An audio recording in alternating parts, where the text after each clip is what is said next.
Hi guys, I'm back with Shane. Sorry, I've been away for so long. I haven't been anywhere. I've been sitting right here, but I've been working really hard on my book, so that's why I haven't been reading to you from Narnia. But I'm sorry, I'm back now. Shane, what are you going to do? You're going to sit here and talk to them? You sit here.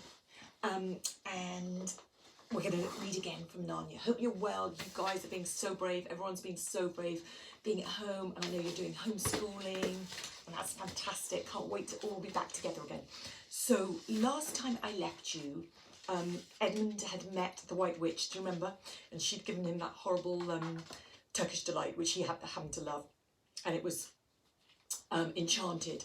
So she cast a spell on him. And now all he wants is more of that Turkish delight, and he'll do anything for it. And he's just said goodbye to her, so he's still in Narnia. Okay, so Edmund was still staring after it when he heard Lucy calling him. What do you want to do? Do you want to go outside? You going off? Or are you going to stay here? Because we're going to start the story now. You're going to sit down? Going to sit down? Sit down. Good boy. Sit down. No. No, Sheeny. Sit down. There's a good boy. Okay, here we go. Oh, Edmund, so you've got him too, she cried. I've been having lunch with dear Mr. Tumnus, and the White Witch has done nothing to him, so he thinks she can't have found out. The White Witch, said Edmund. Who's she? Oh, she's a perfectly horrible person, said Lucy. She calls herself the Queen of Narnia, though all the fauns and nymphs and animals hate her. She can turn people into stone, and she has put an enchantment on Narnia so that it is always winter. When he heard that the lady he'd made friends with was a dangerous witch, Edmund felt very uncomfortable. But he still wanted to taste that Turkish delight more than anything else. By this time they had walked a good way. Then suddenly they felt coats around them instead of branches, and next moment they were both standing outside the wardrobe in the empty room. Come on, said Lucy, let's find the others. What a lot there is to tell them. But when Lucy told Peter and Susan that Edmund had been in Narnia too, he suddenly decided to do something very spiteful. And he said, oh yes, Lucy and I have been playing, pretending that her story about a country in the wardrobe is true, just for fun, of course. There's nothing there, really. Poor Lucy gave Edmund one look and rushed out of the room. Now, sightseers often came to see the professor's interesting old house.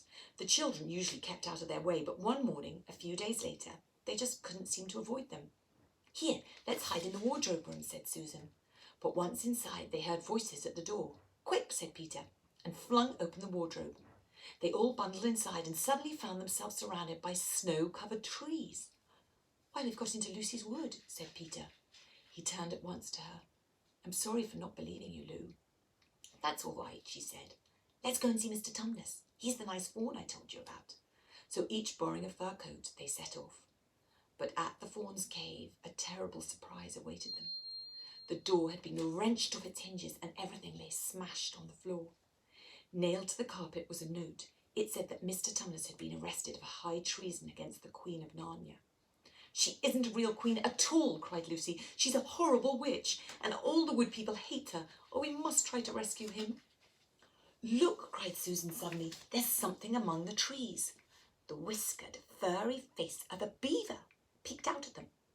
Are you the sons of Adam and daughters of Eve? It whispered, and to show it was a friend, the beaver took out the handkerchief Lucy had given Mr. Tumnus. Poor fellow, he said. That if anything happened to him, I must meet you here, the beaver told them. Then it added, Aslan is on the move.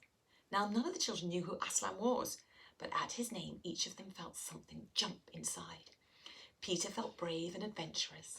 Susan felt as if beautiful music had just floated by. And Lucy got the feeling you have at the beginning of summer. But Edmund felt only mysterious horror. And what about Mr. Tumnus, said Lucy. Where is he? Shh, not here, said the beaver. I must bring you to where we can have a real talk. So they all hurried along behind their new friend and presently came to a large frozen river.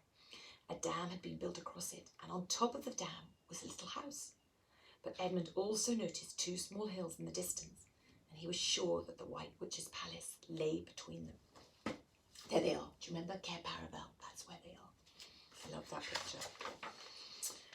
Mrs. Beaver was waiting for them, and in no time the children were seated around a table, eating freshly caught fish and boiled potatoes with plenty of butter. And now, said Mr. Beaver when they'd all finished eating, we can get to business. First of all, Mr. Tumnus has been taken to the Queen's house and turned into stone. There's nothing any of us could do on our own, but now that Aslan is on the move... Oh yes, tell us about Aslan, they all cried. Aslan? Why, he's the king, said the beaver. He's the great lion and the lord of the whole wood, but not often here, you understand. Now word has reached us that he's come back to Narnia, and you are to meet him tomorrow at the stone table. He'll settle the White Witch all right, for there's an old saying that when Aslan returns and 2 sons of Adam and 2 daughters of Eve sit in the 4 thrones at Cair Paravel, then it will be the end not only of the White Witch's eternal winter, but of her life. Now guys, I'm just stopping you there. I'm just going to pick up on that lovely word eternal, because it's really good to use in your creative writing. So eternal is spelled Eternal, and it means never ending. So you could say, oh, this homework is eternal, or this lockdown that we're living at the moment, it just feels like it's eternal. It's not eternal, it will end, but it feels eternal, okay? That's why she wants to get you all to her castle, where she can turn you to stone and so rule Narnia forever. There was a moment of silence after Mr. Beaver's last remark, and then Lucy suddenly said, "Where's Edmund?" Everyone rushed to the door and looked out. Snow was falling thickly and steadily, but Edmund was nowhere to be seen. "He will have gone to the White Witch," said Mr. Beaver grimly. "I thought he looked as if he was under her enchantment. We must go to the stone table at once, before the witch catches us. There's not a moment to lose." Okay, so I'm going to end there, and tomorrow I will be back, and I'll do another chunk, and I'll put it up on the Facebook and Instagram so that you know that it's out there.